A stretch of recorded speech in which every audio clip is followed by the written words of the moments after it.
Timnas Vietnam menyerukan balas dendam kepada Timnas Indonesia setelah mereka gagal total di Piala Asia Qatar. Kegagalan Vietnam tersebut, ternyata menyisakan luka mendalam bagi para supporter Vietnam. Salah satunya disebabkan oleh Indonesia, tim berjuluk The Golden Star Warrior tersebut. Bahkan dikandaskan oleh Indonesia di fase grup, Vietnam bahkan tidak memperoleh poin sama sekali. Kapten Timnas Vietnam, Do Hung Dum sangat terpukul atas luka di Piala Asia Qatar kemarin. Ia lantas menyerukan meminta semua rekan setimnya, agar ikut serta membayarkan misi balas dendam atas kekalahan memalukan tersebut. Apalagi nanti mereka akan berjumpa dengan Indonesia di kualifikasi Piala Dunia 2026 pada bulan Maret mendatang.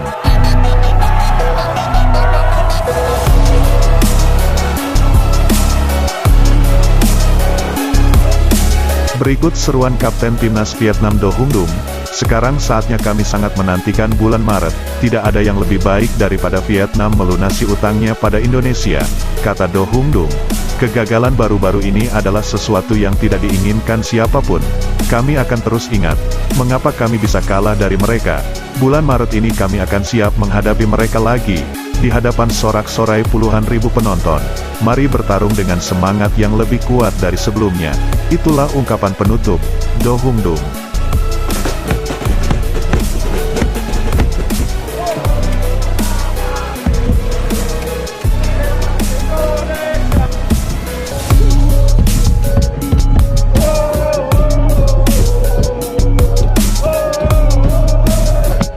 Begitu bersemangatnya para punggawa Timnas Vietnam menantikan laga kualifikasi Piala Dunia, dengan segera kembali bertemu Indonesia dan Irak. Kabar baiknya untuk Timnas Indonesia, kemungkinan besar, 3 punggawa baru Timnas Indonesia, yang baru saja merampungkan proses naturalisasi, yakni Tom Haye, Jiz, dan Martin Paes, dan 2 pemain lainnya sedang proses menuju naturalisasi, seperti Nathan Chowaon, dan Ragnar Oratmangon. Berikut prediksi line up Indonesia kontra Vietnam di kualifikasi Piala Dunia.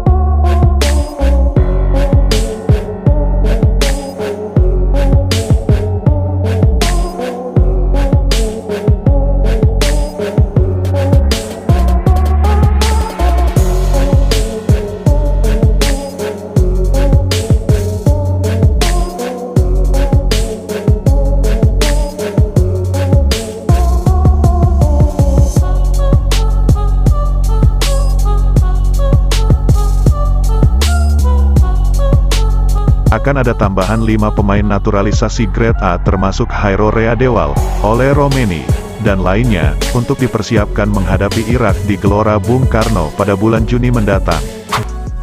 Saat pagelaran Piala Asia, dari akun resmi AFC, dan banyak artikel media asing mengatakan, permainan Indonesia ternyata mampu mengejutkan banyak pihak, yang semula diprediksi akan pulang lebih awal, dengan modal ranking FIFA yang sangat mendasar, ditambah belum adanya pengalaman pertandingan internasional, dengan materi pemain yang rata-rata di bawah usia 22 tahun. Namun Indonesia mampu memberi kejutan hingga menembus babak 16 besar, dengan permainan yang tidak menggambarkan peringkat ranking FIFA. Dengan tampilnya Timnas Indonesia di ajang terbesar se-Asia tersebut, menjadikan pamor Indonesia melejit hingga dikenal banyak negara di belahan dunia. Dengan pujian dari berbagai media asing, mereka mengatakan, masa depan sepak bola Indonesia begitu baik, dengan materi pemain muda, namun mereka mampu bersaing dengan tim raksasa Asia, yang langganan masuk Piala Dunia.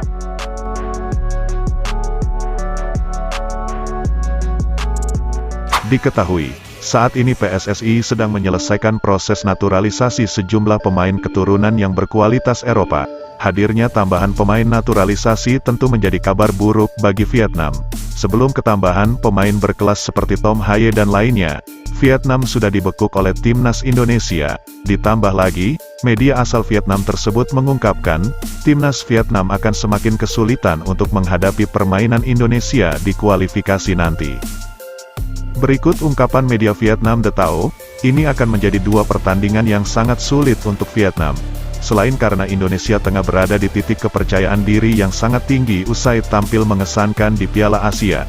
Ditambah lagi, amunisi baru Indonesia yang ternyata memiliki kualitas yang diperhitungkan di Belanda. Itulah pernyataan De Thao yang merupakan salah satu media sport ternama asal Vietnam. Publik Vietnam sendiri tidak yakin mampu meraih kemenangan atas Indonesia. Erick Thohir ternyata sudah berkoordinasi dengan banyak pemain top Eropa yang memiliki darah Indonesia. Ada banyak opsi pemain buat Sintayong yang ditawarkan oleh Erick Thohir. Ketua Umum PSSI tersebut mengatakan, dia bakal mengadakan video conference dengan sejumlah pemain keturunan yang diproyeksikan membela timnas Indonesia dalam waktu dekat ini. Berikut ungkapan Ketua PSSI Erick Thohir. Ada beberapa pemain lagi yang akan saya video conference dalam minggu ini. Tapi namanya belakangan kalau sudah datang dan sudah bersalaman. Mudah-mudahan mereka masuk. Kalau sekarang jangan gosip dulu. Itulah kata Erick Thohir saat diwawancara TV One. Kehadiran para pemain keturunan yang berkualitas merupakan sesuatu yang diharapkan Sintayong sejak lama. Pelatih 53 tahun itu menilai kehadiran pemain keturunan dapat membantu meningkatkan kualitas passing dan permainan timnas Indonesia. Pertanyaannya, lantas siapa saja pemain yang telah dihubungi Erick Thohir? Berikut daftar beberapa nama pemain berdarah Indonesia yang sudah berkoordinasi dengan Erick Thohir.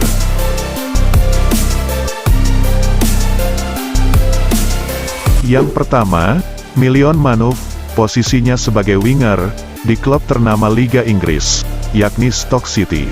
Lalu berikutnya, Daniel Klein, posisi sebagai kiper, di klub SC Sandhausen. Yang ketiga, Kevin Dix, posisinya sebagai bek di klub FC Copenhagen. Berikutnya, yang keempat, Ole Romeni, sebagai penyerang di klub FC Utrecht. Pemain inilah yang paling banyak diharapkan supporter Indonesia, karena posisi striker timnas Indonesia saat ini masih sangat kurang tajam, dan kemungkinan akan segera menambal kekurangan di lini penyerang. Dan berikutnya pemain yang kelima, yakni Jairo Riedewald, posisinya sebagai gelandang, di klub Crystal Palace. Jairo Riedewald sudah mengatakan keinginannya untuk membela timnas Indonesia, dan kini PSSI sedang berkoordinasi dengan sejumlah pemain naturalisasi tambahan, yang mana nanti Ketua PSSI akan menentukan karakter pemain yang akan direkrut timnas Indonesia, untuk segera bergabung dan menjalani beberapa turnamen internasional, termasuk kualifikasi Piala Dunia. Kehadiran beberapa nama pemain tersebut, sangat dibutuhkan timnas Indonesia untuk menunjang lini per lini. Mulai dari pemain inti dan pemain pelapis diharap memiliki kualitas yang setara. Masih ada waktu yang cukup, sebelum babak ketiga kualifikasi Piala Dunia Zona Asia bergulir pada bulan September mendatang. Masih ada waktu cukup panjang bagi PSSI untuk memproses naturalisasi para pemain tersebut.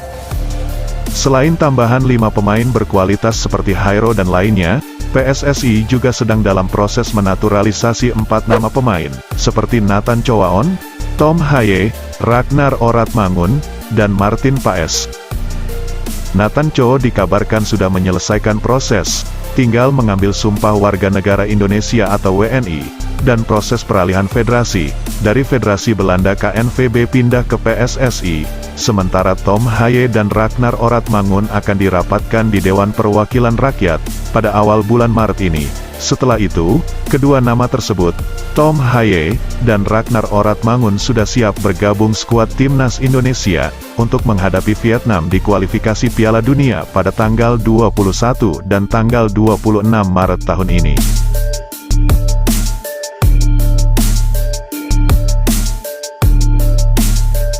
Lalu bagaimana dengan kelanjutan Martin Paes?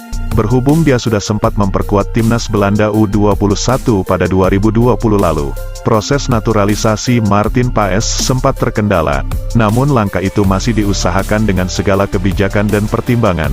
Setelah bergabungnya beberapa deretan pemain Eropa berdarah Indonesia tersebut, target timnas Indonesia di kancah internasional akan semakin dimaksimalkan, guna dapat menembus turnamen Piala Dunia 2026. Jika target itu tercapai, tentunya ini akan menjadi sejarah yang tidak mungkin terlupakan, dan tentunya dapat menjadi motivasi bagi generasi berikutnya.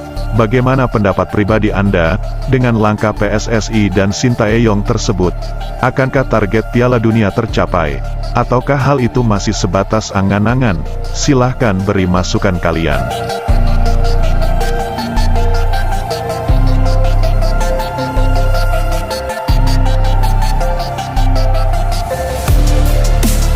Sebelum meninggalkan tayangan ini, silakan Anda subscribe channel ini, agar Anda tidak ketinggalan semua berita serta jadwal pertandingan terbaru Timnas Indonesia.